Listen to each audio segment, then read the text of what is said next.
या ब्रह्मांडामध्ये ऊर्जेचा मूळ स्रोत सूर्य आहे.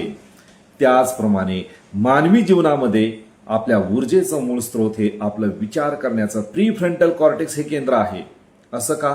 कारण आपल्या मेंदूमध्ये 100पेक्षा जास्त केंद्र आहेत जे स्वतंत्रपणे काम करतात, परंतु विचार करण्याचं एकमेव प्रीफ्रंटल कॉर्टेक्स हे मेंदूच्या इतर केंद्रांना कनेक्ट होत झालेलं असतं. त्यामुळे आपण आपल्या मेंदूमध्ये जसा विचार करतो तसेच मॅसेज मेंदूच्या सर्व केंद्रांना जातात आणि मेंदूची सर्वच्या सर्व केंद्र आपल्या विचारानुसार आपल्या शरीराला चालवित असतात. मग आपण जसा विचार करतो तशीच ऊर्जा आपल्या मेंदूमध्ये आपल्या शरीरामध्ये क्रिएट होते, तशाच वाईब्स बाहेर पडतात, तशाच घटना आपल्या जीवनामध्ये आकर्षित होतात. मग आपण आपल्या विचाराला नियंत्रित कसं करावं, हवे तेच विचार आपल्या मेंदूमध्ये कसे निर्माण करावे याची शास्त्र आपण लवकरच पाहूया. थँक्यू.